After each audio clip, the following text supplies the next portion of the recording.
Hey, it's John Che Payne here for the Art of Education University. This is for my technology class, and what I'm going to be talking about today is how I'm going to be utilizing a new technology, and I'm going to be utilizing the SAMR model, which stands for Substitute, Augmentation, Modification, and Redefinition. So I was thinking about using a current technology, which is perspective. We've all done it to drawing, but then how to push that a little farther and kind of get the kids involved in Tinkercad, and eventually, once they get that, branch on to the next level, which is Blender.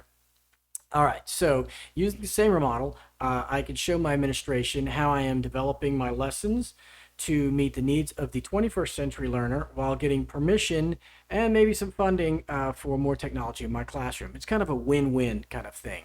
Okay, so first we're going to start with my perspective, and how I'm going to use augmentation is I'm going to enhance the knowledge of perspective and introduce kind of a 3D environment, which students today are kind of used to that. So the redefinition, I'm going to use the basics because the basics can be taught in a traditional classroom. However, we will, to redefine it, I'm going to have to get some computers or iPads for each student. Maybe we can go to a computer lab or something like that, because Tinkercad and Blender are both free softwares. So if tech's not available, like I said, we can go to a computer lab. So let's start with just kind of my basic lessons that I have been using for a little while. Sometimes I update them, kind of showing just some real basic YouTube videos that I've created. And then I also do this with the students so that way they can practice a little bit at first. So we're still going to be concentrating on vocabulary, which is line, shape, horizon line, which would be seen kind of right along here. And then vanishing points, parallel lines, perpendicular lines, and converging lines, or like I tell the kids, lines of perspective. All right, so for that, we're going to have to concentrate primarily on just pen, paper, rulers. I tend to do a little bit more with the drafting stuff. I like to pull up my plastic triangles so that way the kids can see how to do an exact parallel. They seem to like that. And sometimes a compass or a protractor to get those nice curved edges. All right, so as we're building from there, once we get kind of a little bit of play on that, have a couple of days of just kind of building I do the simple boxes, and then I kind of go to, we're going to draw just a simple square with a roof, like a triangle on top, which will be just a house. And I can show them how to cut in windows and doors. All right, so from there, we're going to branch over into Tinkercad. Now, this is actually one of my lessons that I started creating recently on how to just kind of play with Tinkercad, how to get the feel for the X and Y axis, and the Z as well, and also how to use the basic tools of zooming in, zooming out, just kind of some of the real basic fundamentals. And Tinkercad is a great piece of software for that. What I'd like to do is, after the students have made a simple house square with a triangle on top, basically with some windows cut out, and pencil, pen, paper, that kind of thing. And then we're going to play around with Tinkercad.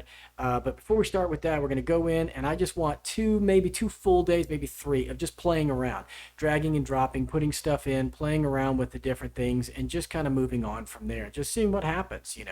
There's no assignment really, other than if you get something done that you like, you get to save it. If it's a total piece of garbage, you're like, oh well, whatever, I played around and had some fun with it, and there'll be lots of laughter.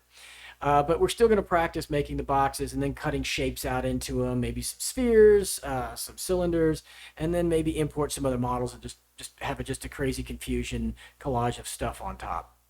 All right, so then from there, I would like to maybe start a more guided lesson by going into creating, a box city. So just some basic forms and things like that.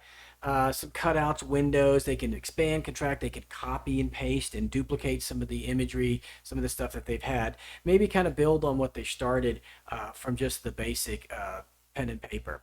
And then finally, what I would like to see them kind of protrude into and push into is more of from Tinkercad into Blender, because Blender is software that is 3D, that is free, and it also has an animation aspect. So here we've started with just basic perspective, where they're kind of learning the X, Y, and Z axis. So we've kind of starting off with just the simple above the horizon line, on the horizon line, below the horizon line, and maybe even some free perspective playing around, where each shape, like this image right here that you can see, has different vanishing points for each shape. I kind of give them kind of that Doctor Strange multiverse feel.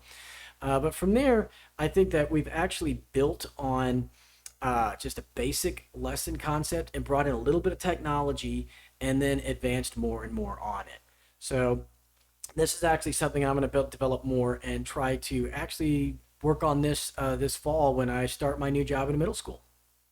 All right. Well, I hope that this answers some questions, or if you have questions, please send them to me. If you also are kind of like, hey, I'm just like wondering what the lesson's going to look like. Once I get it done, I will upload it. Okay.